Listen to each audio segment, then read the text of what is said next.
Hello, welcome back to Gearjunkies TV and a new video. Today we're going to check out the new Arturia MS-20V synthesizer.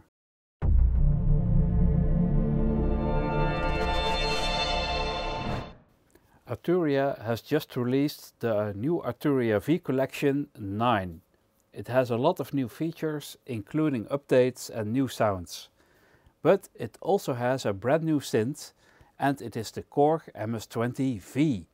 We are going to check it out in this video, but first you can stay informed about all our videos by subscribing to our channel. Just click the subscribe button below the video and you can hit the bell button to get notifications when there's something new on our channel. So here's a quick overview of the new Korg MS-20V software. As you can see, it contains a sequencer section, which is modeled after the original SQ10 sequencer from Korg. And below that is the MS-20. Let's check out the synth first. It has the same oscillator setup as the original, but it has an extra sync feature here, and you can set it to unison. Then there's a mixer section and a pitch modulation section, and again here's a modification. Instead of addressing both VCAs with the modulation envelope, you can select whether you want VCO1 or 2 or both. Then there are the several cutoff modulation settings for the filters here, and it has the traditional high pass and low pass filter of the MS-20. And again, there's a modification because there's a link that you can set between them. In that case, if you turn one of the frequency knobs, the other one will accompany it or go in the reverse direction. Then another new feature here is the cutoff modulation sidechain. We won't be using it today, but this can be used if you apply velocity when you play, that you can control the filter modulation. Modulation generator, same as the original, and then there are the two envelope generators. I've set it here to classic. There's also a modern.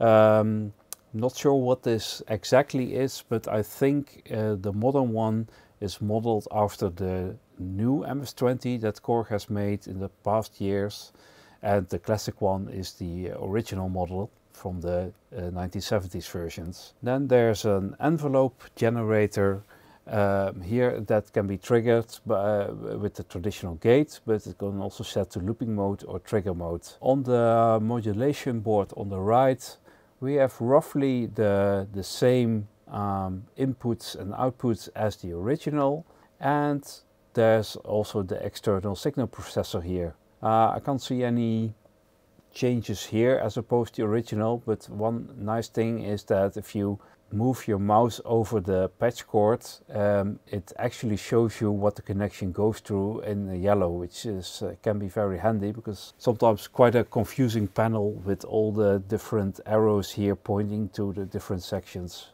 So if we then take a look at the sequencer, the original SQ10 has the same setup. It has 3 channels, channel A, B and C, but one difference here is that in the original you can set channel A and B to plus or minus 1 volt or plus or minus 5 volts, and here you can do the same with channel C. Well, as the original, this is set to 0 to 5 volts. If you hover your mouse over the knobs, you can see the actual voltages that are sent out from the sequencer to the synth. They are normalized, so that means if you don't put any patch cords here, the channel C will be sent to the pitch CV down here, and the same goes for the trigger.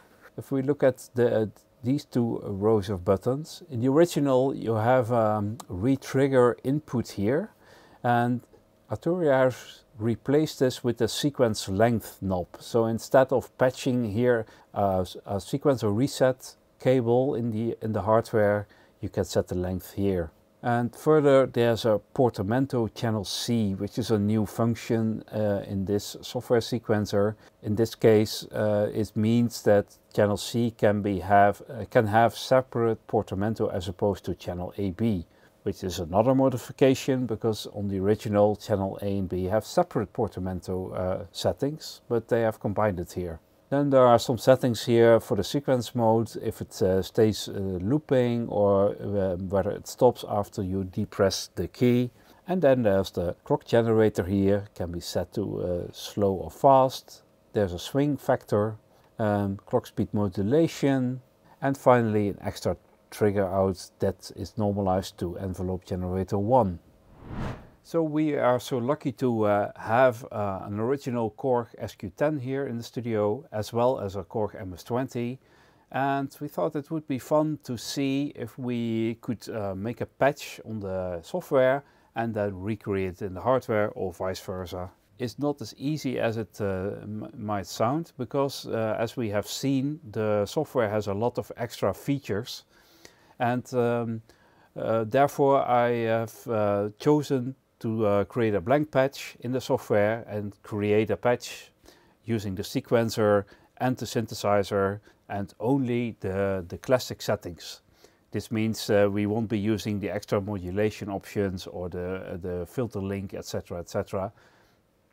And especially the sequencer is a little bit different because, as said, the channel C is 0 to 5 volts on the SQ10 hardware, and it is set to plus or minus 5 volts here.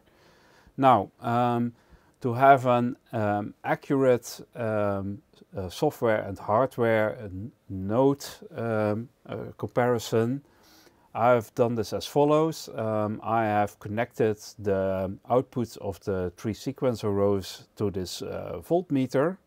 And as you can set the SQ10 to step mode, you can go through the steps, and with each step you can apply the exact voltage here.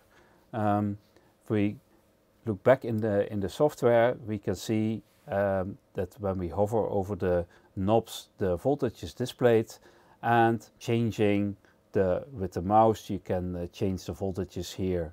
Unfortunately not that accurate that you can type it in, which I would have liked, but I managed with the mouse to get it more or less the same as the analog hardware, which in the end means that there will be some differences, but yeah, this will always be the case.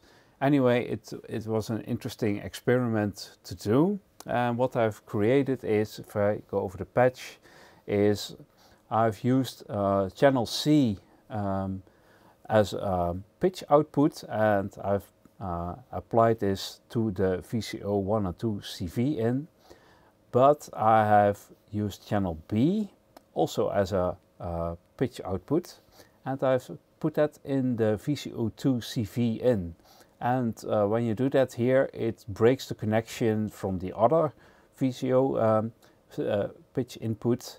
So in effect, this means we have a duophonic sequencer, because both oscillators are addressed with different pitches. Of course, it's not completely duophonic, because here the signal path is then routed through the mixer into the same filter section, and it uses also the same envelope generator. So in a sense, it's a kind of duophonic sequencer patch. If we look at channel A, this is set to total modulation input, which means that it could go to oscillator 1 and 2 and to the filter, but as I've turned down these pitch modulation settings and I've set this to a lower value, it means there's only a slight pitch modulation and there's some filter modulation. We will just play the sequence now on the software. As you can see, VCO 1 and 2 have different volume settings. I don't know why, but the VCO 2 sounds a lot louder than VCO 1 in the software. And in the hardware we have just set it to level 10 for both of them. But I will just play the sequence.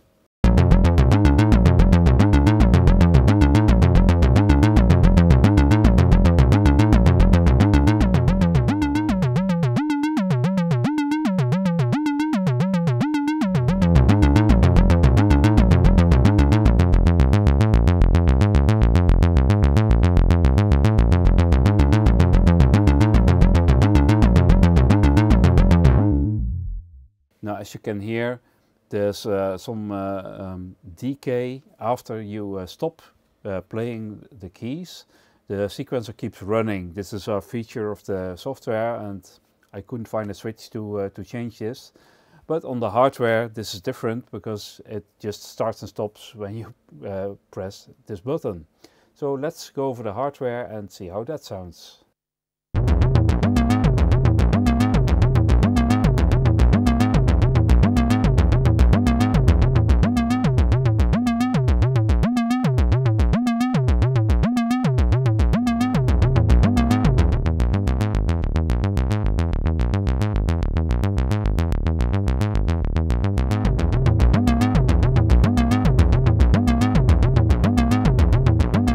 Now just play the software again, and we'll play around with the low pass and the high pass filter to give you an impression of how these sounds.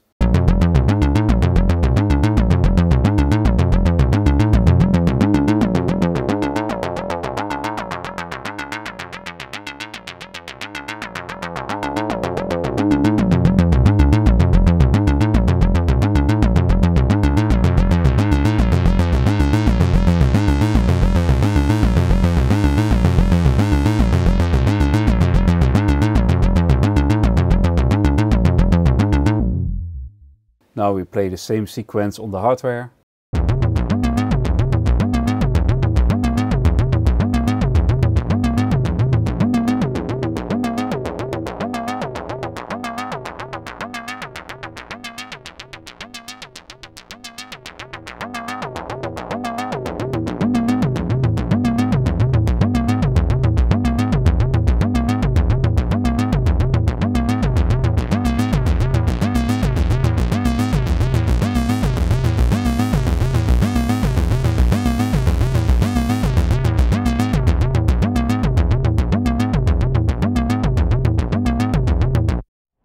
So, what do we think of the Korg MS-20V? I must say it's really nice software, and it's also very interesting that they have added all these new features, like the VCO sync, extra possibilities with modulation, and the filter link. There are some funny choices with the sequencer. I'm not sure why they did it like they did here. As in the hardware, the row C has, for instance, a very specific function. That's why it's set to 0 to 5 volts, and they've not done that here.